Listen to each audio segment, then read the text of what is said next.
السلام عليكم.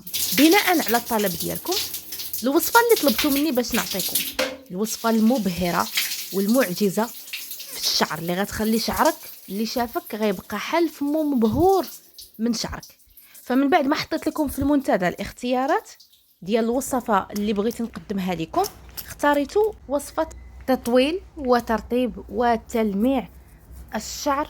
ونزيدكم ان هاد الوصفه اللي غنعطيكم اليوم غتعطيكم هديه اخرى واللي هي صباغه الشعر، يعني 4 في 1. وصفه وحده غادي تقدروا ترطبوا بها شعركم وتلمعوه وايضا تطولوه وايضا حتى تصبغوه، والنتيجه بالدليل والبرهان امامكم. دقه بدقه غادي تشوفوا الوصفه من الاول الى الاخير، وحتى النتيجه امامكم غادي تشوفوها بعينيكم.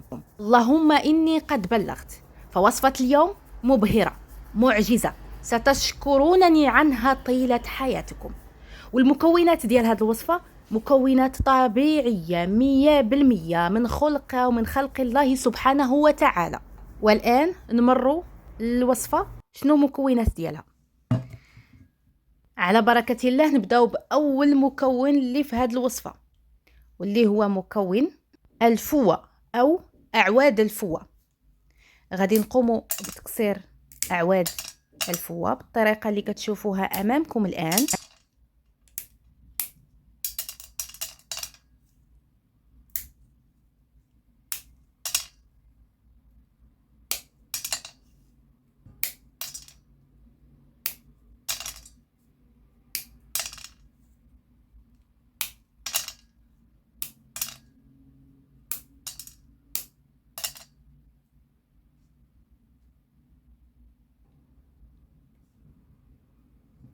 ثم بعد ذلك غادي نضيف هذا المكون الحبة السوداء، ومن منا لا يعرفها.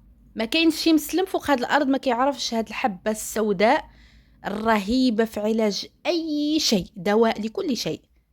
اما في الشعر فهي برهان ومعجزة. غادي نقوم بوضع 2 ملعقتين صغيرتين،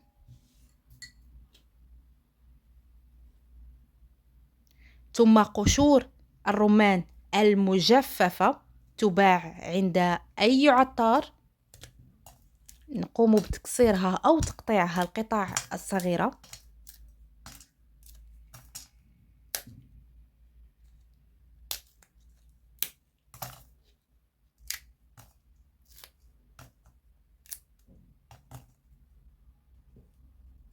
ثم سنحتاج أيضا ملعقتين من الشاي،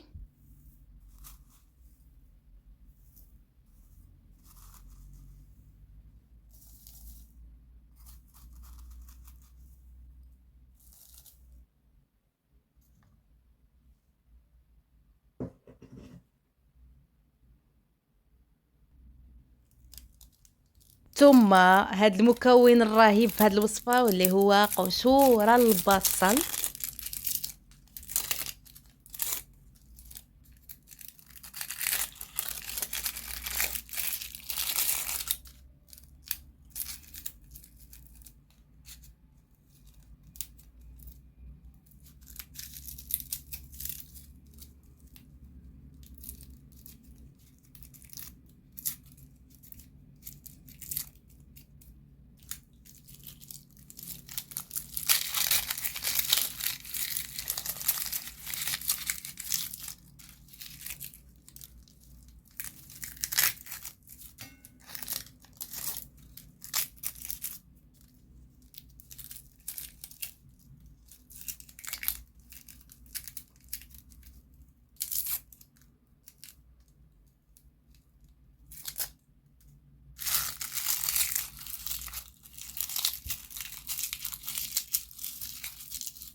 وغادي نقوموا بتقطيعها، يعني نكونوا حريصين باش اننا نقطعوها مزيان ونسحقوها قليلا باليدين ديالنا باش دوك المكونات اللي في قشور الرمان يطلقوا لنا مزيان في هذه الوصفه ديال اليوم. ثم بعد ذلك كتشوفوا ان المكونات حطيناهم مع بعض ودابا غادي نضيفو عليهم الماء، القليل من الماء، تقريبا نصف لتر من الماء.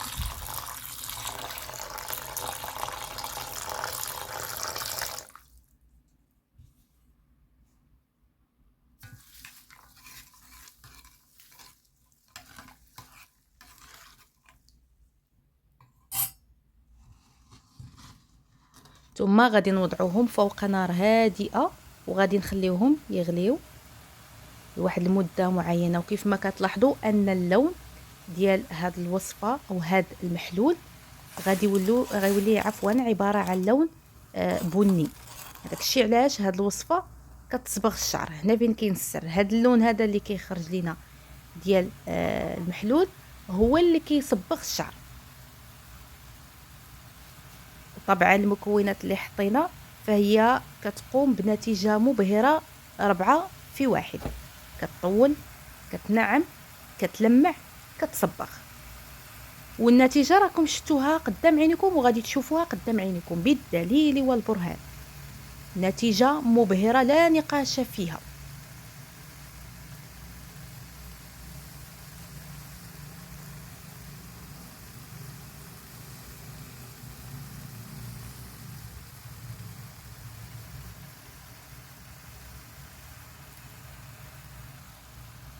بعد أن وضعناها فوق نار هادئة لمدة تقريبا 5 دقائق، تلاحظون أن اللون بدأت تظهر معالم هذاك اللون،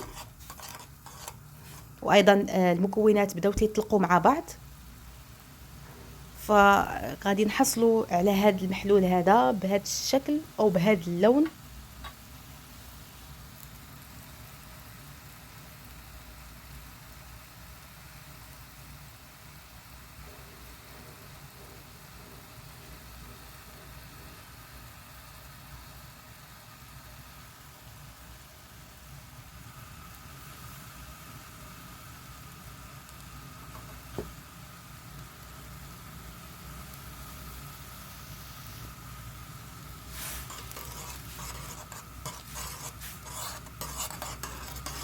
مع التحريك المستمر طبعا باش نضمنوا ان المكونات تتجانس مع بعض وتطلق لنا هذوك المكونات او هاد المواد اللي حنا محتاجينهم، اللي غادي ياثروا على الشعر بطريقه ايجابيه وغادي يرطبوه لينا وغادي يلمعوه وغادي يطولوه.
بعد ذلك نطفئ النار على المحلول. حصلنا أخيرا على لون بهذا الشكل وبهذا تلاحظون أن اللون أصبح بني داكن، يعني يميل نوعا ما إلى اللون العكري كما كيقولوا الناس الدارجة بالمغربية.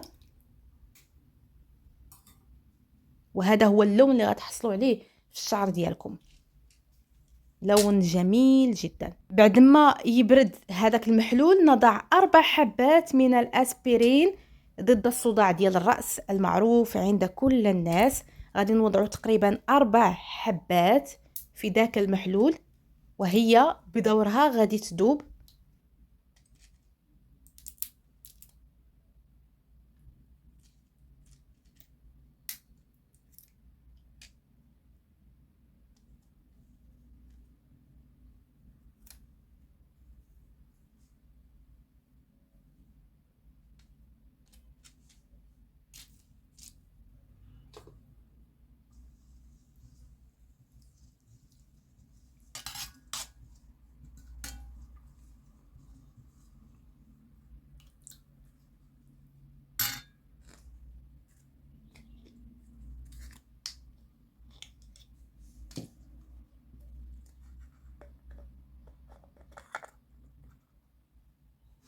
من بعد ما خليناها بضع دقائق غادي نكونوا تاكدنا بلي داك الدواء اللي حطينا تم او الذاب.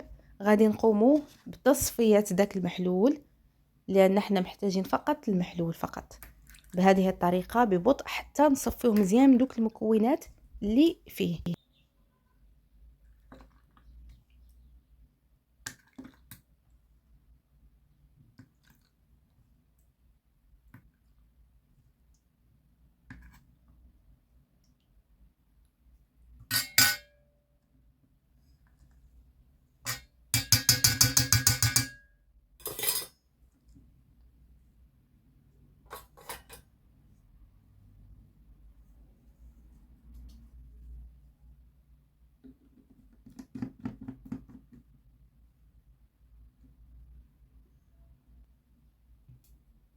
شفتوا على اللون كيخرج لنا في هذا المحلول؟ هذا هو اللون ان شاء الله اللي غادي يولي في الشعر ديالكم، لون جميل جدا غادي يغنيك على صباغه الشعر اللي اكيد كتخرج على الشعر يعني كتكرفسوا بزاف.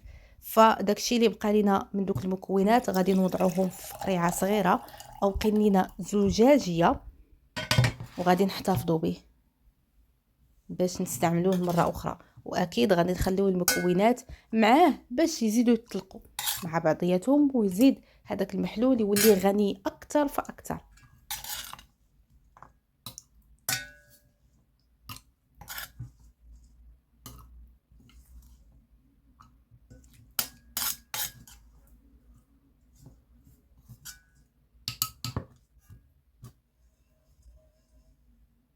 وبالتالي بهاد المكونات البسيطه اللي موجوده في كل بيت، واللي كل الناس في استطاعتهم انهم يشروها بثمن رخيص، لكن النتيجه مبهره وغاليه جدا. وصفه ترطب وتكثف الشعر وتعطيه لمعانا قوي كاللمعان اللي كتشوفوه في الوصلات الاشهاريه في التلفاز، لمعان رهيب ناهيك على صباغه اللي كتعطي لون جميل جدا وجذاب للشعر. وطريقه الاستعمال هي الطريقه بالشكل الاتي: كنقوموا بوضعها او نبخوا هذاك المحلول على فروه الراس بعد ما كنفرقوا الشعر، ثم كنقوموا بتدليك هذاك المحلول حتى نتاكد انه لامس فروه الشعر. وبهذا نكون قد حصلنا بعد مده قصيره على شعر جذاب لامع طويل كثيف، كيف ما كان شعركم غادي يتعالج. وايضا حتى القشره بهذه الطريقه